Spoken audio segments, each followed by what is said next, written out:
Imagine this. You're 7 years old and suddenly your life takes a complete turn. In Sparta, you're taken to a training camp where eating little, feeling cold, and learning to survive are part of your daily routine. Your body is trained for war, and your mind is conditioned never to question orders. Now picture a different scenario. You're in Athens, walking through an open-air school, listening to philosophers debate the meaning of life, while you learn music, mathematics, and the art of public argument. Here the focus is on developing critical thinking and creativity. These two city-states, separated by only a few hundred kilometers, shaped their citizens in such distinct ways that it's almost as if they belonged to opposite worlds. But who was truly preparing individuals better for life in ancient Greece? Was it more valuable to be an unyielding warrior or a free thinker? These two worlds weren't just different, they created citizens with completely contrasting purposes. On one side, warriors hardened by discipline, on the other, thinkers driven by the pursuit of knowledge. But which form of education truly prepared someone for life's challenges? If you had grown up in ancient Greece, which reality would you have chosen? The rigor of Sparta or the intellectual freedom of Athens? The fact is that in ancient Greece, the way you were educated not only shaped your skills, but also defined your role in society. In Sparta, from an early age, you would be prepared for war, becoming part of a collective mechanism focused on military strength. In Athens, on the other hand, the priority was to develop individuals capable of thinking, arguing, and creating. While a Spartan trained to obey without hesitation, an Athenian learned to question, to persuade, and to innovate. But the education in these city-states wasn't limited to classrooms or training fields. It was a direct reflection of their social and political structures. In Sparta, the educational system served the ultimate duty of protecting the polis. In Athens, learning aimed to create active citizens within a democracy, capable of leading and making decisions. As we delve into the details of these educational systems, it becomes clear that they represented more than just teaching methods. They were the core of the cultures that shaped the ancient world. Imagine a 7-year-old child, torn from the comfort of home and thrust into the relentless rigor of a system designed to erase any sign of weakness. Thus began the journey of a Spartan boy in the feared agogi system, the heart of Sparta's military and educational training. But make no mistake, it wasn't just the body at stake. Sparta trained minds as hard as stone and hearts willing to sacrifice everything for the good of the state. Survival wasn't guaranteed, it was earned. The first lesson of the agoges didn't come from the instructors, but from the initial family rupture. At 7, boys left their mothers to be raised in groups under the supervision of older soldiers. The goal wasn't just to teach physical combat, but to sever individual ties so that ultimate loyalty would belong to the collective. There, everything was a test. The harsh environment, the scarce food, and the Spartan dormitories devoid of any comfort. There was no room for weakness. If a boy complained he didn't receive comfort, he earned contempt. The physical training was grueling, but the agoge wasn't just a military gym. Sparta understood that a strong body needed to be paired with a strategic mind. The boys were taught to endure hunger, pain, and cold. When food was scarce, they were often encouraged to steal with one caveat. If caught, they were severely punished. Not because stealing was wrong, but because being caught showed a lack of skill. This type of lesson highlighted the essence of Spartan education. It wasn't just about brute strength, but cunning and self-control. Discipline was instilled down to the smallest gestures. The way they walked, behaved in absolute silence, and responded to orders determined their status within the agoge. Those who didn't excel could face ostracism, while those who showed potential earned respect, and eventually the right to join Sparta's military elite. This constant pressure was part of creating citizens whose entire existence was dedicated to serving the state. Mental education was also crucial, though very different from what was seen in Athens. Rhetoric, for example, wasn't encouraged for philosophical debates, but for expressing oneself with precision, delivering clear orders and giving inspiring speeches in moments of crisis. Spartans weren't taught to question the system, but to fully understand its rules to ensure collective survival. In this sense, the agoge functioned like a perfectly disciplined machine, but the training wasn't just physical and strategic, it was also moral, at least by Spartan standards. The virtues instilled were courage, loyalty, and unquestioning obedience. Boys who showed fear or doubt were publicly humiliated, as individual failure was seen as a threat to the community's success. Even death wasn't viewed as a tragedy, but as an honor, as long as it occurred while serving Sparta. This extreme sense of duty was what made Spartans so feared on the battlefield. They didn't fight for personal glory, but for something they believed was greater than themselves. By the age of 20, if a young man had overcome all the challenges of the agogi, he became not just a warrior, but a full citizen of Sparta, with the right to vote in assemblies and participate in the city-state's decision-making. However, this achievement came with a burden: the duty to continue training, protecting the city, and when necessary, sacrificing one's life without hesitation. It was the complete formation of the ideal soldier, whose success wasn't measured by intellectual or artistic achievements, but by the ability to safeguard Sparta and perpetuate its system. But there was a cost. Spartan education produced highly efficient soldiers, but at what price? Arts, philosophy, and even technological innovation were neglected in favor of military supremacy. Sparta, though feared, never became a cultural or creative hub like its rival Athens. The constant sacrifice for collective security limited individual potential. This raises the question, to what extent was this system, which erased individualism, sustainable? Sparta became a feared military power, but was unable to adapt when war was no longer enough to ensure its survival. Was this extreme rigidity a strength or a hidden weakness? This reflection leads us to the next point. While Sparta forged warriors ready to die for their city, Athens sought something different. Their young people were encouraged to think, create, and question the world around them.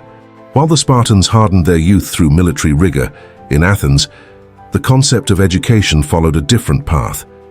For the Athenians, the goal wasn't just to produce warriors or obedient citizens, but well-rounded individuals, capable of critical thinking, clear expression, and creative contributions to the city.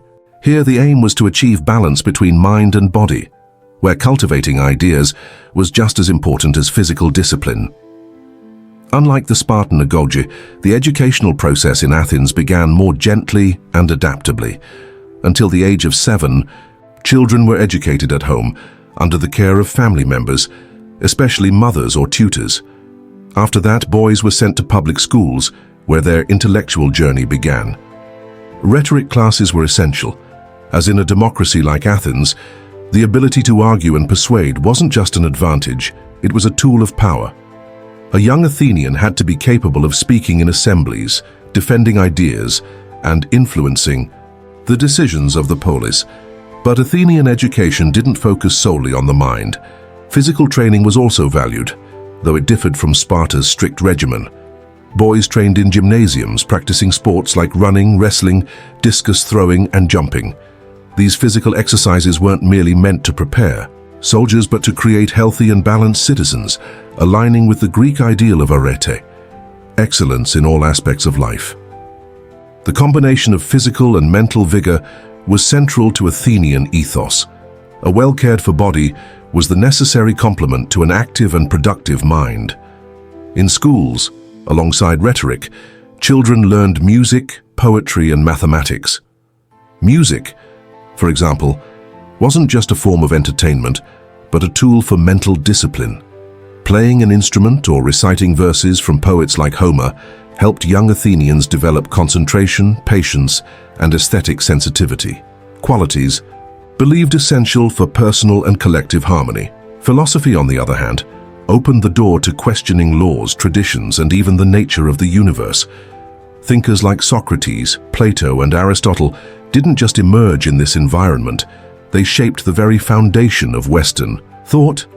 This freedom to explore ideas stemmed from a core principle. Athens valued individual thought. Unlike Sparta, where questioning authority was nearly a crime, in Athens, debate and dissent were seen as drivers of progress. It was common for young men to participate in discussions in public squares, listening to speeches from the era's greatest thinkers. It wasn't enough to simply absorb knowledge. True learning happened by testing ideas, confronting opinions, and eventually forming a personal worldview. However, not everything in Athens was ideal. Despite its rich and diverse education, access was limited. The system primarily catered to male citizens, while girls received a domestic education focused on household responsibilities. Additionally, Athens' democratic structure, though innovative, excluded much of the population, including women, foreigners, and slaves. Thus, the brilliance of Athenian culture also cast its shadows. Even so, Athens achieved something Sparta never did: the creation of a lasting cultural legacy.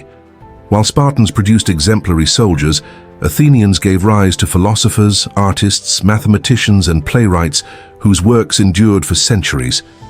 The emphasis on mind and body, art and reason, created a civilization that didn't just win battles but also composed epic poems about them. This difference wasn't accidental. It was the result of a conscious decision about what it meant to be a citizen.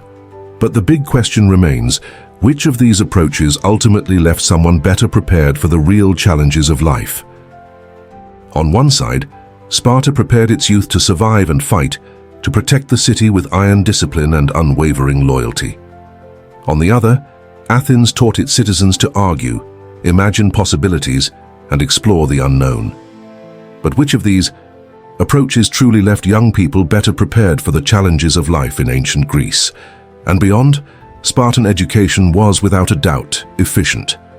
Its extreme physical and mental training produced soldiers who rarely faltered in battle. Their ability to face adversity was legendary. During the Battle of Thermopylae, for example, a small contingent of Spartans heroically resisted a much larger Persian army. This strength came directly from the agoge system, which conditioned the young to place the collective good above individual desires. Unquestioning loyalty to the state and a disdain for luxury made Spartans natural survivors. If the world were a constant battle, they would always be ready. But life wasn't only made of battles, and this is where Athens excelled. Athenian education didn't just aim for survival, it prepared its citizens to thrive in peace, innovate, and adapt to change. While Sparta followed a static model of obedience and repetition, Athens encouraged creativity, allowing its youth to experiment with new ideas. Instead of eliminating individualism, as the Spartans did, the Athenians channeled it to create something that benefited the city as a whole. This is evident in the lasting impact of Athenian cultural contributions: theater, philosophy, architecture, and literature that shaped Western thought emerged from this freedom of expression. However, these differences aren't as simple as choosing between the sword and the scroll. Spartan efficiency wasn't devoid of strategic thinking, and Athenian creativity wasn't always practical in times of crisis. Sparta thrived when challenges required quick and decisive responses, like during the Persian Wars. Athens, on the other hand, flourished when innovation was key to success, such as during its cultural peak in the 5th century BCE, when it gifted the world with Sophocles' tragedies and Socratic teachings. But these differences were more than just questions of strategy or immediate priorities. They shaped the very legacies of the two cities in the Western world.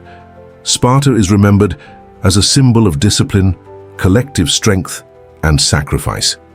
Its image continues to inspire stories of resistance and bravery, particularly in military contexts. Many view it as an ideal of selflessness for the greater good, a concept that influenced even modern societies where military discipline is considered fundamental. Athens, on the other hand, left a broader and more enduring legacy. The Athenian democracy, though imperfect, planted the seeds of what we now consider political freedom and civic participation. Its philosophers laid the foundations for critical and scientific thought, and its works of art remain benchmarks of aesthetic and creative excellence. Unsurprisingly, when we speak of Greece's legacy in the modern world, it is Athens that takes center stage. Its ability to question and reinvent ensured an influence that transcended time. But this comparison isn't just about what Sparta and Athens left behind. It raises a fundamental question: what is more important for a society? The strength to follow rules or the freedom to break them? Perhaps the answer isn't in choosing one over the other, but in understanding that both played vital roles in the development of Western civilization. If Sparta taught us the importance of discipline and duty, Athens showed us the value of imagination and free thought. Today, as we look back at these two city-states with admiration, it's impossible not to reflect on which of their lessons still resonates more strongly. After all, in a world as dynamic as ours, where wars and innovations walk hand in hand, could the true preparation for life's challenges lie in a balance between Sparta's efficiency and Athens' creativity? Spartan education forged disciplined warriors, trained for survival and loyal to the state above all. Athenian education, on the other hand, produced free thinkers capable of transforming ideas into lasting legacies. On one side, efficiency and obedience; on the other, creativity and innovation. Two systems, two opposing visions of how to prepare citizens for life's challenges. But which would you choose? Sparta, with its focus on collective strength, or Athens, with its pursuit of balance between mind and body? And what if this rivalry isn't the only great Greek mystery wrapped in intrigue? Many believe the famous Trojan horse may have been one of history's greatest lies. Want to know what really happened? Click the video to the side and find out.